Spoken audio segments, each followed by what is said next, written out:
Salut tout le monde, c'est Cynthia, j'espère que vous allez bien. Je m'excuse, ça fait beaucoup de vidéos que je fais. Là, je suis rendue à ma, je sais plus, je vais plus compter parce que ça me met un petit peu de mauvaise humeur. Mais bref, on est le 18 octobre, non, on est rendu le 19 octobre. Ça fait 2 semaines que j'ai pas fait de vidéo. Donc, je suis à ma 60e post-op de la sleeve gastrectomie. Excusez, j'ai ma petite voix du matin, j'ai pas parlé à personne encore. Hier soir, j'avais beaucoup d'espoir.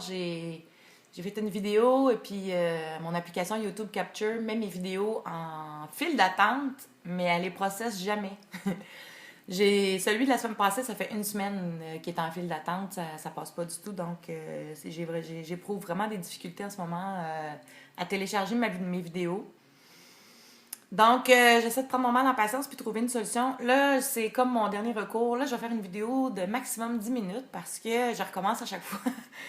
Puis j'ai l'impression que j'ai plus rien à dire parce que ça fait plusieurs fois que je recommence puis ça fonctionne pas. Donc, je vais faire une courte vidéo pour faire un test, voir si je fais une vidéo de 10 minutes, est-ce qu'elle va le procéder ou pas parce que j'ai aucune idée c'est quoi la raison qui fait que ça transfère pas. Donc, je pense des fois que peut-être que mes vidéos sont trop longues. Bref, je fais un dernier test ce matin. Puis là, si ça marche pas, ben là je vais me fâcher. Je vais trouver une solution drastique.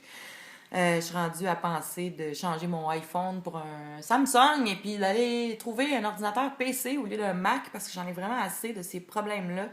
On dirait que Apple, maintenant, leur but premier, c'est de toujours sortir des nouvelles bébelles, mais on dirait qu'ils sont pas finis. Puis je pense qu'ils ont cancellé ils ont renvoyé leur équipe de testeurs parce que c'est nous autres maintenant, les clients, qui testons les produits de Apple et ça me met vraiment parce qu'on perd du temps, les trucs ne fonctionnent plus. Quand ils font une révision, le iOS 8, my God, c'est le plus gros regret que j'ai dans cette année, je pense, d'avoir téléchargé ça. Parce que ça me cause plein de problèmes. Puis là, je veux faire mes vidéos, puis les gens attendent les vidéos, puis là, je suis pas capable d'en faire. Donc, je m'excuse de la montée de lait ce matin, mais je suis vraiment... ça m'aiguise vraiment le gros nerf, cette histoire-là. Bref, c'est ça. Alors, j'espère que cette montée de lait sera diffusée, finalement. C'est mon dernier essai. Donc là, il va y avoir des grosses décisions par rapport à la technologie que j'utilise. Puis ça va aller sa carte de crédit, mais j'en ai ras le pompon. Donc, et puis mon ordi, c'est un 2009. Hein? Puis avant, un ordi, on regardait ça 20 ans, puis ça fonctionnait très bien. Mais un ordi qui a 5 ans aujourd'hui, ça marche plus vraiment. Parce que le système d'exploitation 10.5.6 de iOS n'est plus supporté par aucun furteur, aucune application, donc je peux plus mettre à jour absolument rien. Donc c'est comme si mon ordi, c'est une vieille épave qui est en train d'aller s'échouer quelque part. Je peux plus beaucoup l'utiliser. Donc c'est ça, ma montée de lait contre Apple. J'ai l'impression qu'Apple veut pas que ça roule dans ma vie en ce moment. Bref, c'est ça. Alors, tu vois, je suis rendue à 3 minutes de blabla, de chiolage. Alors, je m'excuse pour le chiolage. Je voulais partager ça avec vous parce que je trouve en tout cas, le système de consommation actuel, moi, ça me fait un peu capoter parce que c'est toujours, on veut nous faire consommer le plus possible alors qu'on regarde l'état de la planète puis l'effet que ça fait, les bébelles sur les gens, trop de bébelles versus pas assez de relations. Ben, c'est ça fait une génération pleine de dépendants, d'obèses, de joueurs compulsifs, de fumeurs de cigarettes qui sont pas capables d'arrêter. C'est ça. Bon, c'est un peu comment je me sens par rapport à la société de consommation. C'est pas le but de mon vidéo ce matin, de ma vidéo, de vous faire des montées de lait. Mais c'est ça, bref, c'est ma petite bulle de pétage de coche personnel par rapport dans le monde dans lequel on vit maintenant. C'est assez hallucinant. L'image, le culte de l'image, l'argent, et puis d'avoir les bébés les plus récentes, c'est ça qui est hot dans la vie en ce moment. Je trouve ça vraiment pathétique, mais bon, c'est moi. Moi, je suis pas dans cette dimension-là.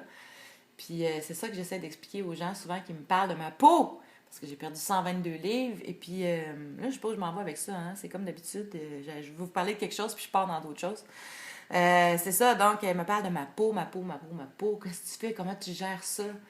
Mais c'est ça, moi, dans mon cheminement, je suis sortie des considérations de l'ego et puis je suis rentrée en moi-même et maintenant, je suis dans les valeurs du cœur, tu sais.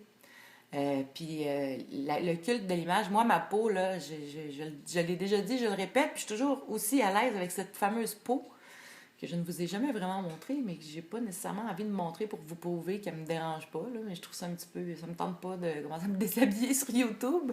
Il y en a qui le font, Respect, parce que c'est de l'éducation, tu sais, je le vois comme de l'éducation, mais en même temps, c'est aussi, c'est comme, c'est trop. Il y a des bouts de ma vie qui est privée, puis c'est ça. Donc, les gens qui pensent que je veux pas montrer ma peau, parce que j'ai eu quelques commentaires, pas en message, mais des commentaires en live, des gens qui disent, ouais, c'est ça, tu dis que t'es bien dans ta peau, puis que tu t'acceptes, mais tu veux pas te mettre en maillot de bain, tu sais. Ça n'a pas vraiment rapport. Je pense que si je vais pas me mettre en maillot de bain, c'est que malgré le fait que je m'accepte, tu sais, s'accepter, là, c'est pas.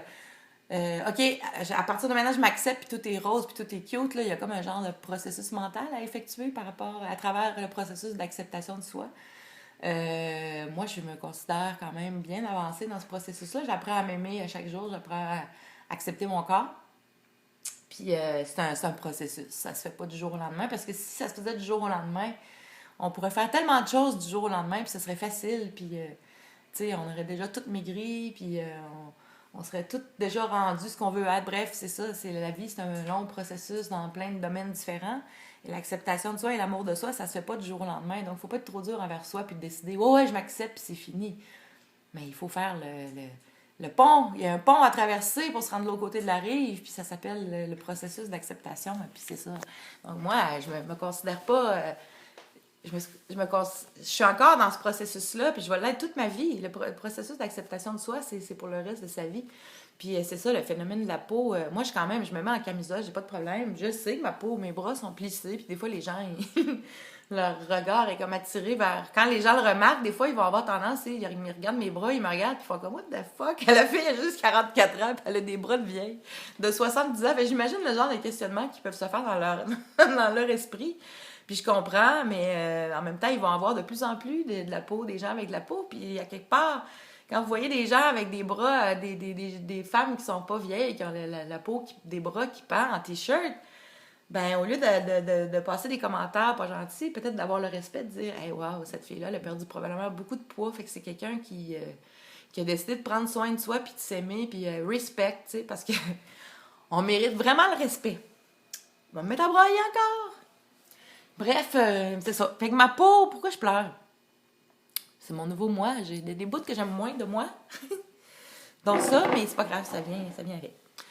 Donc, de toute façon, je vais vous laisser bientôt parce que c'est 7 minutes et demie, mais je vais revenir après. Si ça fonctionne, je vais faire prise 2, prise 3, prise 4. En fait, pas prise 2, mais partie 2, partie 3, partie 4. Bref, c'est ça. La peau, ça fait partie de la nouvelle réalité. Puis, à quelque part, tu sais, je regardais l'entrevue de Maryse Darèche, ceux qui l'ont vue à l'émission, je me souviens jamais le nom, pas Les Frappeurs, l'autre émission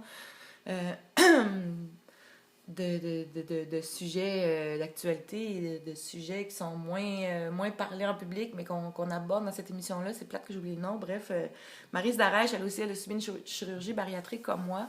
Et puis, elle voulait se faire une chirurgie reconstructive suite à ça, parce qu'elle a beaucoup de peau aussi. Puis elle est plus jeune que moi, là, je pense qu'elle était comme fin vingtaine, mais ça fait déjà quelques années de ça, excusez. Et puis elle passait à l'émission pour parler de la réalité, tu sais, parce que finalement, elle s'est pas fait faire la chirurgie qu'elle voulait se faire faire. Puis elle aussi, tu sais, elle est dans le processus d'acceptation. Puis elle a dit quelque chose qui m'a marqué. Elle a dit, tu sais, nous autres, les obèses, tu sais, j'ai jamais eu, elle parlait d'elle, elle a dit, j'ai jamais eu un corps normal. Puis là, j'ai comme compris que j'aurais jamais un corps normal. Puis c'est un peu ça. Tu sais, mais il faut juste choisir qu'est-ce qu'on préfère. Est-ce que moi, mes bras étaient gros comme des cuisses, tu sais, fait que je pense que ça attirait plus une attention négative que peut-être ma petite peau. Puis, non, moi, je l'accepte. Puis le maillot, oui, c'est sûr, mes cuisses, ben, en ce moment, mes cuisses, tu sais, je les accepte. J'accepte la réalité, mais j'aime pas du tout mes cuisses en ce moment parce que, bon, c'est mou, c'est comme du jello. Et puis, excusez, là, c'est trop d'informations. J'espère que vous n'êtes pas en train de manger. Puis c'est ça, la peau est un peu plissée. Avec la batterie, ça s'améliore. Je suis contente de voir que c'est pas nécessairement final, catégorique, que je vais rester comme ça, parce que je vois une amélioration. Donc, c'est ça, ce processus-là. La chirurgie bariatrique,